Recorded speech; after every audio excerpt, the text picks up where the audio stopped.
Welcome. Thank you for clicking this video. In this channel, we going to cover interesting thematic Warframe synergy. From builds, weapons, arcanes, and even a topic that some people consider it taboo, a ribbon.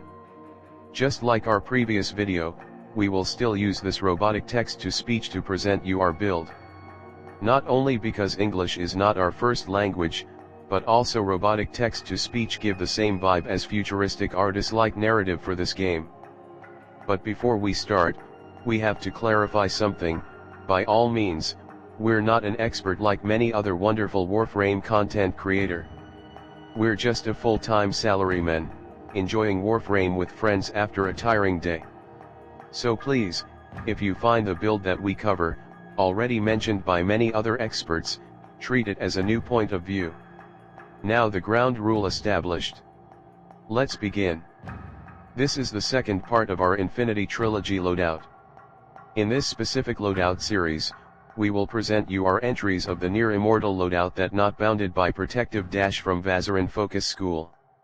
The loadout is tested in solo survival steel path, and may also applicable in other game mode as well. This is our second entry of the Infinity Trilogy loadouts, a loadout of the most beautiful Warframe, the Proto Demigod, Nidus Prime.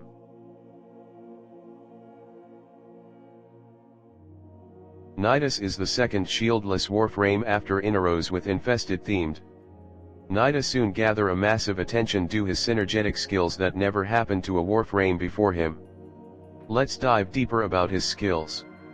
Nidus, unlike most Warframe, has secondary resources called mutation stacks. His survivability, damage, and skills, circled around this mutation stacks. First thing first. His passive is called, Undying. Nidus will consume 15 mutation stacks when he receive damage that supposedly kill him. When Nidus has 15 mutation stacks, he will not die when receive lethal damage, instead he gain 5 seconds invulnerability and 50% HP recovery. This healthgating mechanism is what making him able to survive high-level mission. As long as Nidus can keep stacking his mutation, faster than his 15 mutation consume rate for each 5 seconds invulnerability every death, he literally cannot be killed. So how we get this so-called mutation stacks? Let's take a look at Nidus' first ability, Virulence. Virulence is Nidus' first skill. Nidus stomp the ground and send his tendril forward.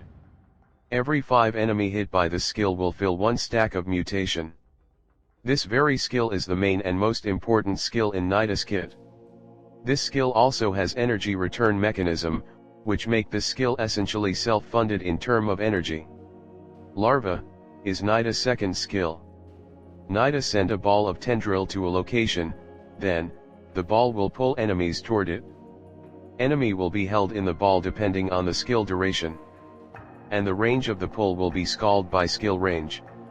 This skill is tricky, we can only send 1 larva at a time. Until it finished the duration, we cannot send another larva. This very reason makes some Nidus player change the skill to Kuras and Snare, which need a target to use, but can be cast multiple times to multiple enemies. But we have another approach about this skill, we will explain it later. Parasitic Link is Nidus' third and main survivability tools beside his passive.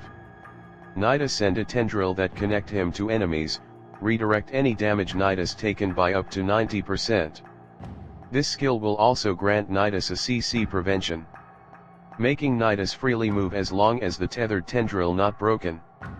This skill, combined by adaptation and arcane guardian, seems very strong at the beginning at every steel path mission, but for endless mission, once enemy hit level 700-ish, they will one-shotted Nidus and activate his undying passives. Nidus' last skill called Revenus. Nidus consume 3 mutation stacks to create 8 radius of maggot spawning infested area.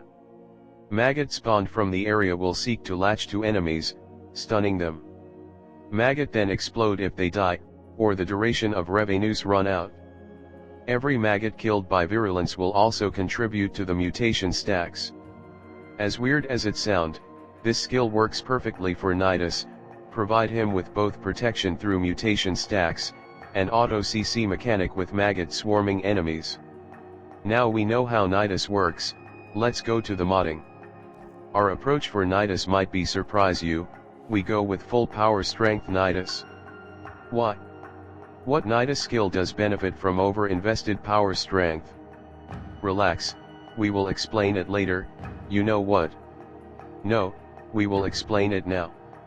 Growing power in aura slot to give 25% more power strength after CC enemy with weapons. Power drift, blind rage, transient fortitude, and Amar's hatred to increase more power strength. Triple umbral mod, intensify, fiber, and vitality to finally make 376% power strength. And there's 2 slot of free mod. We can put teaming virulence augment mod if we want to play a critical enhancing gameplay. Or maybe prime flow for more convenience virulence spamming. In this approach we will go full defensive, with both adaptation and rolling guard. Adaptation for early mission survivability, and rolling guard to safeguard parasitic link recast. As for arcane, I believe we can use multiple arcane since this loadout is not bounded by any arcane. We can use Arcane Energize for more energy gain. Or we can use Arcane Avenger to enhance critical further. But in this loadout we go with Arcane Guardian, to ensure our early mission survivability. And Arcane Grace, to heal us back from damage taken. Now we'll go back to the question, why build full strength Nidus? Because we will replace his second skill, with one of the most powerful Helminth subsume skill, Pillage. Pillage is Hildren's subsumable skill, which siphon armor from enemies and reducing their armor. The choice of this Helminth skill may contradict some Nidus player, since he got no shield. But we choose Pillage because it is the only one Helminth skill that can AoE full armor strip with, you guess it right, 400% power strength. This skill will solve damage scaling problem that Nidus has, increasing his overall kill per second. But replacing Larva with Pillage, will lead us to another problem. How to group up enemies for virulence mutation stacking. Our approach to this matter is, we will use something better than both Larva, and Ensnare. We choose to use probosciscernos. Probosciscernos, is a primary weapon in the form of infested bow. Not only the theme of the bow is perfectly fit for Nidus, its mechanic is also, in our opinion, is tailor-made for Nidus. Probosciscernos, from now on we will simply call it as Probo, shot a tentacle ball, and just like Larva, this ball will stick to a surface or enemies, then pull another enemies toward it, grouping it before explode to deal status-based damage. Probo, can also be shooted to multiple area or target, just like Ensnare, making Nidus can has multiple grouped enemies easily. Not only Probo has the best of both world from Larva and Ensnare, Probo also kills, with the correct build, Probo can easily kill high-level enemies. Let's go to the modding. In Arcane we use Arcane Merciless, for raw damage stacking. Primed Firestorm, to increase the explosion radius. Prime Bane, to give multiplicative damage. Galvanized Chamber, to give stacking multi-shot. Vile Acceleration, to increase the fire rate. Malignant Force and Thermite rounds to make gas elemental damage.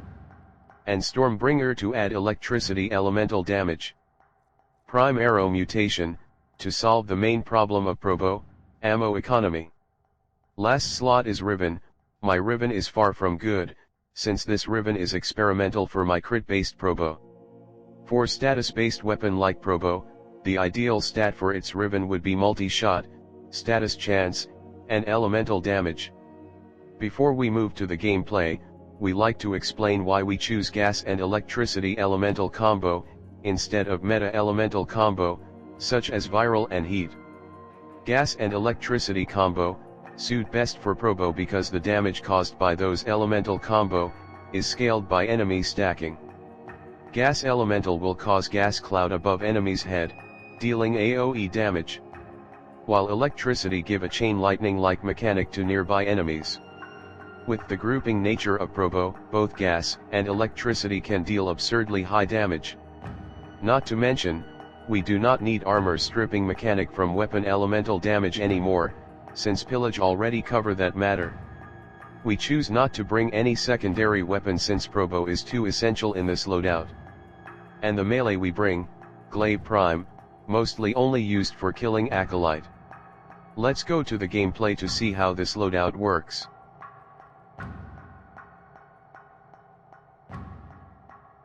Nidus is scaling Warframe. His offensive capabilities from Virulence also increase the higher mutation stack he has. His defensive mechanic, also based on his mutation stacks. This mutation stacking mechanic depends on enemies' spawn rate, which lead Nidus to a weird position, of we need more enemies, to stack mutation, to deal more damage, and to live longer. This stacking mechanic makes early phase of every mission is so important for Nidus. Because later in the late phase of mission, Nidus will need to balance between undying consume rate, and mutation stack gain. In this loadout, we will only has 2 skill with energy consumption, which is Virulence, and Pillage. The rest of the 2 other skills, Parasitic Link, and Revenues, using mutation stack to cast instead. With this in mind, we're not using Prime Flow to increase our energy pool, since energy pool can be easily filled up, with 1 or 2 casts of Virulence. At the beginning of the mission, Nidus need to gather mutation stacks as high as possible. Once Nidus has 1 stack of mutation, immediately cast Parasitic Link to the highest armor and health enemies. This will substantially increase our survivability. Use Rolling Guard to safeguard the recast of our Parasitic Link. From here, keep focusing on increasing our mutation stacks. Use Pillage to fully strip enemies' armor. Proto and Virulence will easily kill those fully stripped armor enemies. Once we gather enough mutation stacks, use Revenues to add more survivability and increase mutation stack rate.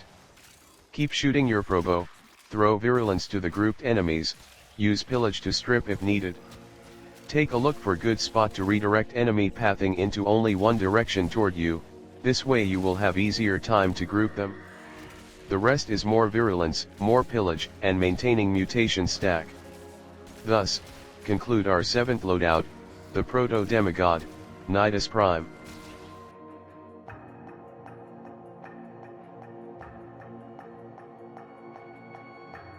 Nidus is one of the most beautiful Warframe ever created by DE.